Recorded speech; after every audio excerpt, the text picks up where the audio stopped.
What if the most powerful ruler in history was also the one nobody can prove ever existed? The First Thane is the foundational figure of the Vaeltharion canon, a ruler said to have unified 7 warring clans beneath a single iron compact, somewhere in the age now called the Sundering Dark. A Thane, in this world's political vocabulary, is not simply a king. The title denotes a covenant holder, someone whose authority is bound by oath to the land itself, not to armies or gold. The 7 clans the First Thane supposedly united were not neighbors. Archaeology of the Vaeltharion lowlands shows 7 distinct material cultures separated by centuries of mutual raiding and incompatible burial rites. Here is where the mystery sharpens. Every clan's oldest surviving seal, including those of clans that hated each other, carries the same 7-ring symbol. That shared mark predates any known Vaeltharion written record. The convergence of those routes is not coincidental. Vaeltharion's analysis of the compact scrolls, discovered in the Ashvale archive in year 1204 of the Third Reckoning, shows all 7 clans sending tribute to one location simultaneously. Those scrolls are the closest thing to a primary source the Vaeltharion world possesses. They record grain weights, iron quotas, and oath renewal dates, bureaucratic proof that a unified structure existed, even if the name of its architect remains disputed. 2 rival clans, the Kethvar and the Durnsale, each maintain stone genealogies openly hostile to each other in every detail, except one. Both trace their ruling lines to the same unnamed progenitor at the top. That progenitor is never named in stone. Only a sigil marks the position, a hand gripping a broken spear. Scholars call this the Thane mark. It appears on artifacts from 6 of the 7 clans, spanning at least 400 years of production. The 7th clan, the Mythology, has no Thane mark anywhere in its archaeological record. Not one artifact, not one genealogy, and yet the compact scrolls list them as signatories to the original oath. Vaeltharion's archivists noticed that the Mythology entry in the compact scrolls is written in a different ink, a later edition. The question is not whether they were part of the original compact. The question is why someone needed them to appear to be. Succession is where the myth of the First Thane becomes politically explosive. By the 3rd generation, the lineage had already fractured into 4 competing branches, each claiming the Thane mark as their exclusive inheritance. Each branch built its own throne room. Each commissioned its own obsidian seat, a direct copy of the original.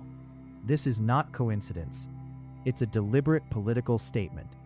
Legitimacy in the Vaeltharion world was architectural as much as biological.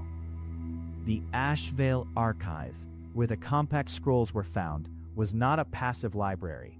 It was a controlled repository, access governed by the ruling Thane. What was stored there shaped what future rulers could claim as precedent. Here is the most unsettling gap in the entire record. The name First Thane does not appear in any Vaeltharion text until 400 years after the reign it supposedly describes. The title was coined in retrospect by rulers who needed the myth. 2 documents from the Fourth Reckoning, separated by 60 years, both cite the First Thane to justify opposite decisions. One grants land rights to the Kethvar. The other revokes those same rights. Same mythic authority, opposite outcomes. This is the mechanism. The First Thane functions not as a historical person, but as a legal instrument. Every Vaeltharion ruler who invoked the name was not remembering the past. They were manufacturing a precedent to authorize the present.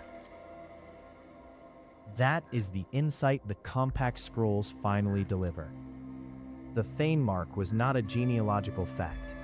It was a transferable credential, a seal of office that could be claimed, contested, and re-stamped by whoever held power long enough to commission the stonework.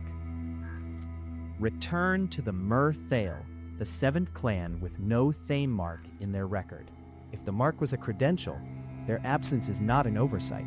It's a deliberate exclusion, or a deliberate refusal. Those are very different political positions.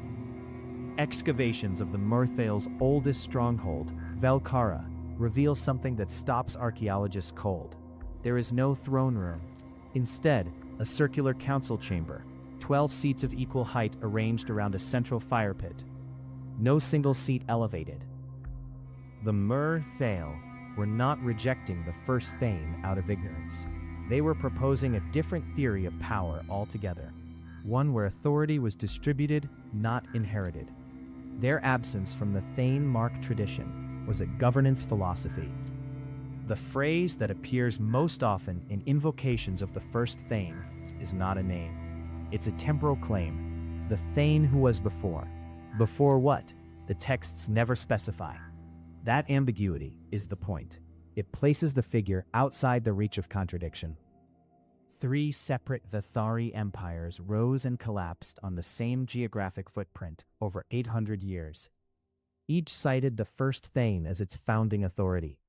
Each fell when its rivals produced a more compelling version of the same myth. The most visceral artifact in the Ashvale archive is a genealogical document where 2 scribes have each crossed out the other's additions. The parchment is a physical record of 2 factions fighting over who gets to own the past. Pull back to the full map. The 7 clan territories share overlapping border zones that no single clan ever fully controlled. Those contested margins are exactly where the First Thane myth burned brightest, and where the most blood was spilled, invoking the name. In year 887 of the Third Reckoning, the Durnsale burned the northern wing of the Ashvale archive. Not in battle, deliberately, selectively. They destroyed genealogical records. They left the tribute ledgers untouched. Controlling memory was the strategy. The Thale council model at Vaeltharion outlasted every throne-based regime that surrounded it. Their circular chamber ran in continuous use for 600 years. The distributed model didn't produce a myth. It produced a durable institution. The numbers are stark. The 3 throne-based empires lasted an average of 212 years each. The Thale council period ran 603 years before external conquest ended it. Myth-based legitimacy is fragile. Institutional legitimacy is not. Return to that obsidian throne. Every ruler who sat in it believed they were inheriting something real, a bloodline, a covenant, a mandate from the First Thane. What they were actually inheriting was a story that previous rulers had found useful. Across 800 years and 3 collapsed empires, the Thane mark never disappeared. It mutated. Each era's version differs. The spear angle, the finger count, the ring proportions. The symbol survived because it was always being reinterpreted. The Ashvale archive itself is the clearest evidence of the pattern. Its entrance has been sealed, broken, resealed, and reinforced 7 times, once for each regime change. The archive didn't outlast empires by accident. It outlasted them because each new empire needed what was inside. The First Thane may never have existed, but the question that haunts the Vaeltharion record is this. If a myth can unify 7 clans, survive 3 empires, and outlast 8 centuries, does its truth even matter anymore?